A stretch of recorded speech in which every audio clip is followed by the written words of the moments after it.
Доброе утро, уважаемые друзья! В эфире национальной вещательной компании «Саха» передача «Новый день». В последующие минуты вы узнаете много интересной и полезной информации. В студии работает Власий Сергеев. Ну и по традиции в начале эфира давайте обратимся к прогнозу погоды. Итак, по данным Якутского центра управления по гидрометеорологии и мониторингу окружающей среды, сегодня, 28 августа, в центральных Улусах в 6 часов утра температура воздуха плюс 5, плюс 9 градусов. Днем ожидается плюс 19, плюс 20. Заречье плюс 5, плюс 11 утром, ну а днем плюс 17, плюс 18. Южные Улусы плюс 2 утром и днем плюс 16 градусов. Вилюйские Улусы плюс 4, плюс 5 утром, плюс 20, плюс 21 днем. Нижнеленские Улусы плюс 6, плюс 10 утром, ну а днем плюс 19, плюс 20. Западные Улусы плюс 5, плюс 7 утром и днем плюс 19, плюс 22 градуса. Колымо-Индигирские Улусы плюс 5, плюс 7 утром, а днем плюс 6, плюс 10 градусов. Янские Улусы плюс 2, плюс 5 утром, днем плюс 5, плюс 13 градусов. Северо-западные Улусы плюс 6, плюс 8 утром, днем плюс 9, плюс 21 градус. В Якутске в 6 часов утра температура воздуха плюс 8, плюс 10 градусов. Атмосферное давление 756 миллиметров ртутного столба. Ветер северо-западный 2,9 метров в секунду. Днем ожидается плюс 18, плюс 20 градусов. Итак, давайте перейдем к общению с нашими сегодняшними гостями. Все животные имеют право на достойную жизнь. Именно с такой мыслью завтра в Якутске группа неравнодушных якутян проведет осеннюю ярмарку пристройства бездомных животных под названием «Счастье в каждый дом». О том, как будет проходить это мероприятие, нам расскажет представитель волонтерского движения «Помоги выжить» Юлия Высоцкая. Она прямо сейчас с нами на связи. Юлия, доброе утро! Здравствуйте, доброе утро. Ну что ж, если говорить про эту самую ярмарку, как же будет проходить мероприятие и при каких обстоятельствах вообще вот родилась идея организовать столь замечательную ярмарку? Ну, первая ярмарка у нас проходила в ноябре 2018 года. Она была тогда только кошачья. Ну, какие обстоятельства? Просто на ярмарках гораздо лучше пристраиваются животные, нежели по объявлениям. То есть люди уже могут прийти, посмотреть, познакомиться вживую с животными и уже более взвешенно принять свое решение, брать или не брать. Ну, то есть, да, мы отметим, да, для телезрителей то, что вот на специально оборудованной территории будут представлены собаки, кошки. Любой желающий может подойти и вот взять с собой, да, вот домой животное. А вот если говорить о программе, что будет в программе ярмарки? Ну, в программе ярмарки будет пристройство животных. Кроме того, люди могут подойти к волонтерам, задать какие-то вопросы по уходу за животными. Там, что делать, как делать, куда обращаться в случае чего. Раньше мы в прошлом году, когда летом проводили, мы приглашали музыкантов, делали там какой-то буфет небольшой, но сейчас в связи с коронавирусом, с тем, чтобы не создавать какие-то столпотворения, чтобы люди держали больше дистанцию, мы решили как-то попроще все это сделать. Ну да, действительно, текущие обстоятельства, да, вынуждают. И хотел бы отметить для телезрителей то, что в данный момент у нас на экране демонстрируются кадры именно с прошлогодней ярмарки. Не подумайте, что это сейчас у нас идет. Ну что ж, если говорить о животных, какие животные будут представлены на ярмарке? Как я понимаю, собаки точно есть, кошки тоже. Есть ли другие животные? Других животных нету, будут подопечные волонтерского движения «Помоги выжить». Это кошки, собаки, которые сидят на попечении, щенята, котята. Они вот взялись у вас и вообще вот об истории этих животных? Животные откуда взялись? Животных, ну, как правило, выкидывают это с подъездов. Есть животные. Зимой вот у дедушки случился инсульт, у него остались кошки на улице, их забирали. У кого-то там машина сбила, подобрали, вылечили, все там с ними проделали и уже на пристройство. То есть это То есть животные, истории которые вот разные. были собраны вашим волонтерским движением, да? Да, с улиц, с подъездов Мгм. в основном. А вот обратимся к статистике. Вот вообще за все время существования волонтерского движения «Помоги выжить», вот примерно хотя бы, сколько животных вы смогли пристроить? Ну, точное количество не скажешь, Мгм. конечно, но даже если брать прошлогодние ярмарки, это уже более 100 животных. Более 100. Ну, впечатляющие цифры, Да. действительно. А вот я вот, как понимаю, вот чтобы представить, да, вот бездомное животное на такой ярмарке, ведь нужен уход определенный. Вот какая работа ведется в этом плане? Каждое животное, ну, если требуется лечение, оно пролечивается, обязательно прививается, стерилизуется, кастрируется. Маленькие, если котята, щенята, то они уже пристраиваются с условием обязательной стерилизации в дальнейшем. То есть судьбу всех животных мы отслеживаем, следим за их дальнейшей жизнью, и когда наступает время стерилизации, мы связываемся с хозяевами и просим их это сделать. Мгм. Ну и помогаем финансово тоже. Ну вот я в ходе нашего разговора, да, вот отметил для себя то, что завтра можно подойти и не просто вот взять животное, да, вот, а люди уже, у которых есть бездомные, извиняюсь, не бездомные, а животные, да, они могут проконсультироваться с представителями вашего волонтерского движения. А вот сколько вообще будет сотрудников вашего движения завтра, и вот при желании можно ли будет подойти, просто взять, получить консультацию? Но у нас будет человек 6. Ярмарка будет проходить с 2 до 7, и в любое время можно подойти к нам и что-то у нас спросить. Мгм. Ну вот, если вот говорить о волонтерском движении под названием, да, вот «Помоги выжить», которое действительно занимается очень полезным делом, вообще с какого года существует данное движение и вот об истории?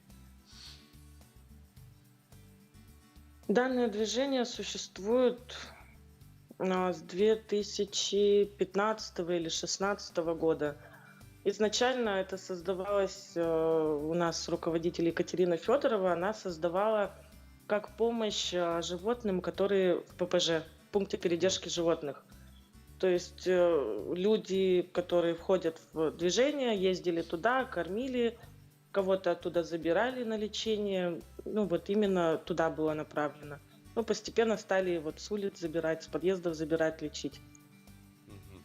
Ну вот я знаю тоже. то, что страницы, да, вот волонтерского движения «Помоги выжить» в социальных сетях помогают также в поиске, да, вот животных, которые вот убежали, ну, потерялись, да. Вот какие советы вы можете дать нашим телезрителям, у которых вот, ну, к несчастью, вот сбежало животное? Что нужно сделать в первую очередь? Но самое главное, чтобы животные не сбегали, это нужно не допускать самовыгула, стерилизовать животных, чтобы не было стерилизовать и кастрировать, чтобы не было у них желаний к побегам.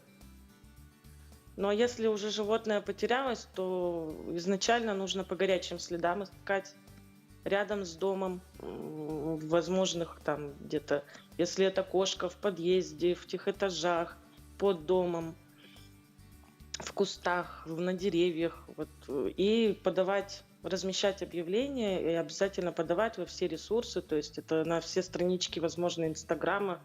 Есть волонтеры ЕКТ, есть «Спасай жизни» ЕКТ, есть там «Белый бим», еще есть странички, плюс на сайты, где подаются вот объявления. Мгм. Понятно. Ну и в заключение нашего разговора, Юлия, давайте вот еще раз уточним, да, вот завтра у нас с 2 до 7 на площади Ленина, если не ошибаюсь. Нет, на Лермонтова 65, Мгм. это коворкинг-центр. Вот, именно на, На площади Ленина, к сожалению. да. Ну, с адресом мы На уточнились. площади Если Ленина, вот к сожалению. среди наших телезрителей есть люди, которые заинтересованы, да, в том, чтобы завтра взять домой с собой кошку или собаку, вот что нужно взять с собой? Документы или как у нас все будет проходить? То документы, в принципе, нет, не нужны. Как бы человек приходит, если он хочет взять животное, мы заключаем как небольшой договор, ну или даже просто записываем номер телефона, адрес, куда животное забирается с собой. Но если вы хотите взять кошку, скорее всего, лучше взять переноску. Ну, либо мы помогаем уже отвезти на место сами. Мгм. Хорошо, ну что ж, Юлия, большое спасибо, что приняли участие в нашем разговоре. Мы желаем вам дальнейших успехов в вашем очень добром, пусть и непростом деле. Ну что ж, дорогие телезрители, мы идем далее, перейдем к следующей теме. Чтение является любимым многими времяпровождением, однако у некоторых людей могут возникнуть проблемы с этим занятием. Это может быть связано с отсутствием мотивации, нехваткой времени или же банальной ленью. Наш следующий собеседник как раз-таки работает над тем, чтобы поменять взгляд людей на чтение. С нами на связь выйдет тренер по осознанному чтению Айсена Сыроватская. Говорим мы об осознанном чтении. И да, сейчас у нас на связи, как я уже сказал, тренер по осознанному чтению Айсена Сыроватская. Айсена, доброе утро! Доброе утро. Ну что ж, сразу к делу, да, как говорится, объясним нашим телезрителям, что же такое вот осознанное чтение, в чем заключается ее специфика. Вот мы думаем, что умеем читать, если просто складываем буквы, слова, да. На самом деле это наивное чтение, то есть когда мы просто читаем и проживаем, допустим, какие-то эмоции. А осознанное чтение это больше про мышление, про анализ. То есть когда мы уже не просто читаем, а повторно, вдумчиво смотрим, что скрывается за словами, да, то есть заглядываем вовнутрь в идею. Для чего это нужно, да? Осознанное чтение отличается от наивного тем, что наивное, оно нужно нам для удовольствия. То есть в основном мы читаем, например, художественную литературу, чтобы нам стало легче или попробовать что-то новое, да? А осознанное чтение, оно больше для того, чтобы менять свою жизнь. То есть, когда мы читаем книги, в основном вот сейчас очень популярны мотивационные книги, бизнес-литература, да, то есть мы читаем книги и видим в них что-то, что мы можем применить потом в своей жизни и поменять свою жизнь. То есть чтение становится инструментом для улучшения своей жизни, так скажем. То есть это уже не просто как аттракцион, да, как посмотрел фильм, а вот именно могут быть определенные результаты. Ну что ж, как же научиться вот осознанному чтению, с чего стоит начать? Но самое простое это попробовать прочитать книгу повторно, да, то есть когда мы читаем первый раз, все равно мы обычно проживаем через эмоции, через воображение, да, а когда мы читаем второй раз, у нас уже включается анализ, да, то есть мы пытаемся увидеть, что стоит за каждым словом, да, можно попробовать почитать помедленнее, это еще один инструмент вот, осознанного чтения, попробовать выделить ключевые слова, то есть посмотреть, какие слова постоянно повторяются. Авторы нам оставляют подсказки, да, для того, чтобы мы поняли главную мысль книги, главную идею. Например, повторяются одни и те же предложения, да, то есть нужно выписать, допустим, цитаты, которые вам понравились. Нужно понять, какие идеи из книги оставили след у вас внутри, да. То есть надо искать то, что... Вот это я называю, на самом деле, второй кожей, или еще называют интеллектом, да, таким иммунитетом. То есть когда у тебя есть собственное мнение, ты можешь соглашаться или не соглашаться с автором, да, видеть в этой книге себя или наоборот видеть другого человека, и имеешь право действительно думать как он или не думать как он. Вот, и здесь как раз появляется твоя вот эта вторая кожа, это твоя личность, да, и ты понимаешь, спрашиваешь, какой ты, вот расскажи про себя. И люди часто даже не могут ответить, что им присуще, какие у них бывают эмоции, какой у них характер. А вот через книги ты начинаешь понимать, даже через сравнение. Например, ты читаешь Гарри Поттера, да, и думаешь, я скорее, наверное, как Рон, да, чем как Гарри Поттер, потому что я более такой, простой, там, не такой меланхоличный, да, то есть ты начинаешь уже себя сравнивать, и это тоже хорошо. Это помогает вот... Да, действительно, конечно, вот читатель может ассоциировать, да, себя с каким-либо персонажем, испытывать симпатии. Вот, если вот говорить, да, вот простым языком, вот наш телезритель, например, вот сейчас смотрит эфир и задумался, вот действительно, давай-ка я попробую, да, вот это вот самое осознанное чтение, вот давай вот поэтапно. Что же нужно человеку? Во-первых, конечно же, книга и вообще вот конкретные действия, вот советы. С чего Я вот стоит поэтому начать? очень люблю книжную, бумажную книгу, потому что с ней легко работать. Вот в ней можно писать, да, Мгм. делать заметки, делать закладки. Это вот первое, что нужно уметь работать с книгой. Во-вторых, это обязательно дневник читателя. То есть я вот всем советую сделать отдельно тетрадку и там выписывать все, что вам понравилось, и свои мысли. Вообще надо вести, мне кажется, дневник, просто записывать свои мысли, потому что, ну, как бы мы меняемся каждый день, и через год, если вы прочитаете то, что вы написали год назад, вы удивитесь, каким вы были человеком. То есть человек каждый день меняется. Особенно после прочтения каждой книги ваш характер уже не будет прежним, да, что-то в вас поменяется. Вот, Мгм. дневник читателя — это второе обязательно. Очень хороший способ — это общение, да, вот поэтому сейчас стали очень популярны книжные клубы на Западе, и у нас тоже они появляются, и это хорошо.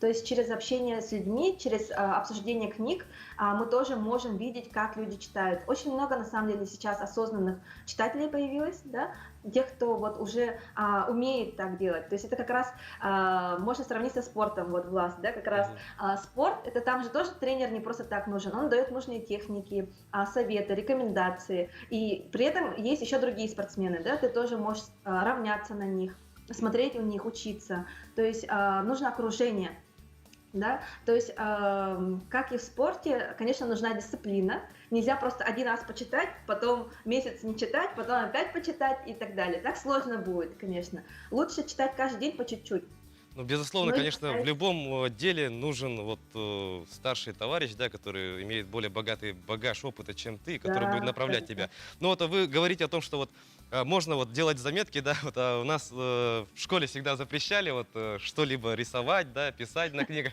Но сейчас Да, люди это мы наша взрослые, у нас советская, всё это не школьное заспокоились, имущество. это травма какая-то, Да. Ну что не ж, писать. знаем, что ты работаешь тренером по осознанному чтению. Вот как же ты разработала свою методику вообще, как пришла к этому? На самом деле я филолог по образованию, я училась в Москве. Вот это, кстати, фотографии, которые делали участники наших курсов. Мгм. У нас есть задание, ну, что нужно делать, да? Мгм. И вот как я к этому пришла. Я вообще вот училась в Москве на филолога, и там заметила, как люди по-другому читают. В основном мои однокурсники это были москвичи, Мгм. вот, и это были интеллигенты в каком-то уже поколении, и мне казалось, что они читают даже совсем по-другому. Но я читала с самого детства, и очень многому научилась, конечно, у своих однокурсников, у преподавателей очень многому, а потом уже, когда приехала в Якутск, я работаю преподавателем литературы, тоже увидела, как читают наши студенты. Мне хотелось подтянуть уровень наших студентов, да, и поэтому вот вводила дневники читателей, с ними очень много обсуждали. И потом в ходе этого вот родились курсы именно для не студентов.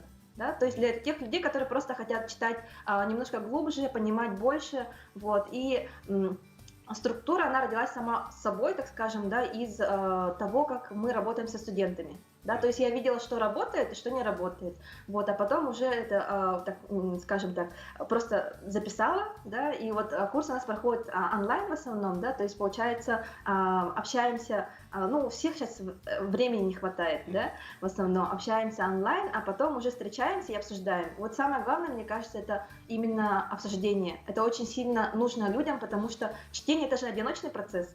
Ну, Да. когда ты читаешь, ты же один на один с книгой. Мгм. Вот, а потом уже хочется все эти эмоции, все, что у тебя внутри, мысли кому-то рассказать. И очень часто наше окружение, да, наша семья, допустим, к этому не готова. Мгм. Вот как раз для этого и нужны такие книжные клубы, такие встречи. Да, ну что ж, возвращаясь, да, вот к аналогии со спортом, действительно мы поняли, что тренер, да, у нас имеет хорошую квалификацию. Ну что ж, Айсена, спасибо, что приняла участие в нашем разговоре. Мы желаем тебе удачи и дальнейших творческих успехов в твоем ну деле. Ну что ж, Спасибо. телезрители, а мы с вами идем далее. Спорт продолжает возвращаться к привычному режиму. Это значит, нам есть о чем вам рассказать. Мы подготовили очередной выпуск нашей постоянной рубрики «Обзор спортивных новостей». Давайте посмотрим.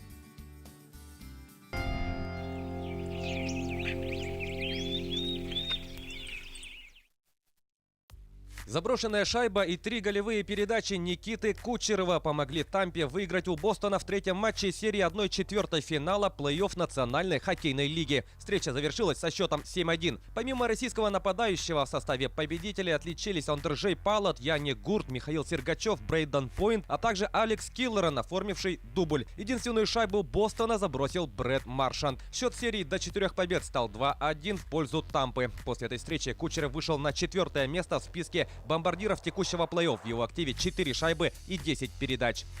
Английский футбольный клуб Манчестер Сити готов заплатить испанской Барселоне 200 миллионов евро за трансфер аргентинского нападающего Лионеля Месси. По информации испанских СМИ, горожане в данный момент готовят официальное предложение. Напомним, лидер каталонцев 25 августа уведомил руководство клуба о своем решении покинуть команду. 33-летний Месси является воспитанником Барселоны. В ее составе он забил более 700 голов и выиграл множество трофеев, среди которых отметим 6 золотых мячей, 10 побед в чемпионате Испании и 4 победы в Лиге чемпионов.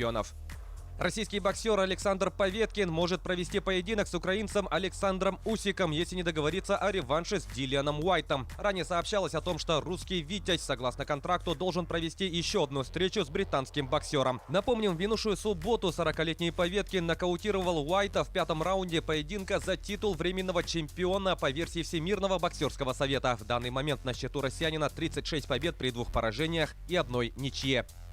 Перейдем к событиям нашего региона. Якутские боксеры готовятся выступить на командном Кубке России. Турнир, участие в котором примут 250 спортсменов, пройдет с 30 августа по 5 сентября в Ижевске. Как сообщает Спорт Якутии, за медали данного турнира будут бороться 6 представителей Якутской школы бокса. В составе сборной Дальневосточного округа выступят Михаил Варламов и Николай Григорьев. Команду Центрального округа представят Борис Сидоров, Василий Егоров и Назар Андреев. В составе Южного округа выступит Михаил Прокопьев. Разметки выделены дезинфицирующие средства, а также введено ограничение по максимальному количеству занимающихся. Так, в мужской тренажерный зал будут допускаться 18 человек одновременно, в женский зал 10 и в зеркальный зал 15 человек. Все занятия будут вести с соблюдением масочного режима и социальной дистанции.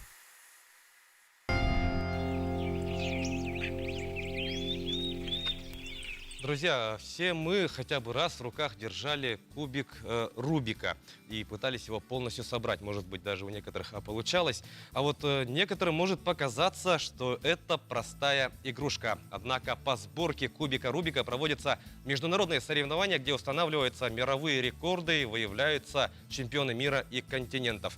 Что же такое спид-кубинг и какие еще секреты в себе таит, казалось бы, обычная игрушка, нам расскажет спид-кубер Артем Егоров. Итак, Артем, доброе утро. Доброе утро. Ну что ж, вот мы видим то, что у тебя есть такой богатый арсенал, да, этих самых кубиков, рубиков. И вот расскажи нам, пожалуйста, что же такое спид-кубинг, как мы можем видеть, да, из названия, то, что это скоростная сборка, можно догадаться, да? Да, это состоит из 2 слов, спид и кубинг, то есть скоростная сборка кубика Рубика. Сборка на время, именно на время.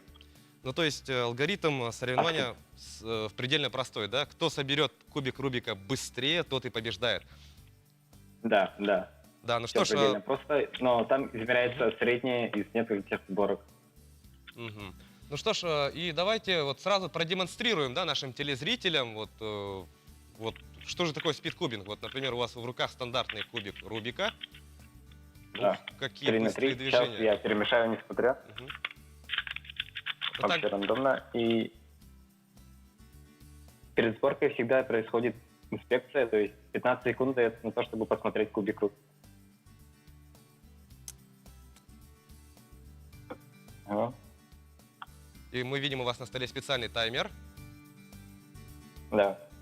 Просто ложите руки, и он начинает, когда отпустите, уже отсчитывать время. Угу. Итак, начинается сборка, дорогие друзья, в прямом эфире спид-кубинг на ваших телеэкранах. Артем Егоров, специалист в этом деле, сейчас собирает стандартный кубик Рубика. И мы видим, почти заполняются, да, все стороны. И есть! И сколько же у нас по времени получилось? 15,6 секунд. 15 секунд. Чуть больше 15 секунд, дорогие друзья. Ну, невероятно, да? Некоторые вот за всю жизнь ни разу не собирали, а тут дело 15 секунд. Замечательно. Ну что ж, вот если говорить о продолжить, да, разговор о правилах. Вот, у нас есть таймер, мы отпускаем руки, начинаем собирать, таймер идет, и, следовательно, когда сборка завершилась, мы кладем Да. руки обратно на таймер и фиксируется время. Если Да. говорить об остальных правилах, Да. вот, первичное вот, состояние кубика Рубика, оно как бы рандомное или же там есть определенные вот, позиции? Обычно на соревнованиях подготавливаются специальные скрамблы. Ну, то есть, они никому не известны до соревнований. Мгм. И его приносит специальный человек, и типа просто по ним на каждом раунде уже скрамблят, так скажем. Мгм. То есть нет Перемешивают. какой-то определенной одной установки, да, вот всегда в разброс у нас, и именно поэтому дается 15 секунд для ознакомления. Да. Ну что Для ж, начального. спидкубинг у нас продолжает в республике набирать популярность, да, мы знаем то, что проводятся и чемпионаты Якутии по этой дисциплине. Вот в период самоизоляции я знаю то, что были и онлайн соревнования, вот. В целом, вот сколько людей обычно принимают участие, ну, на главных основных стартах? И по каким возрастным категориям проводятся? Зависит от самого соревнования. Если оно хорошо организованное, то может достигать 150, а так где-то от 50 до 150 людей. Рейтинг такой. Мгм. Вот, вообще, насколько тяжело освоиться в этом деле, например, если кто-то заинтересовался, вот, начнет, купит себе обычный кубик Рубика, и вот вообще, нужна ли помощь специалиста, или человек может сам разобраться? Если честно, это довольно просто, как минимум для меня, и думаю, большинство куберов согласятся, но как упорство, и за неделю можно уже научиться собирать меньше, чем 3 минуты. Мгм. Ну что ж, Артем, большое спасибо, что продемонстрировал нам чудеса спидкубинга и принял участие в нашем разговоре. Мы желаем тебе удачи на дальнейших стартах. Друзья, подходит время прощаться. Эфир продолжат Сангак Кюн и мои коллеги. Я же напоследок хочу пожелать вам хорошего дня, новых успехов и побед. Увидимся после короткой рекламной паузы.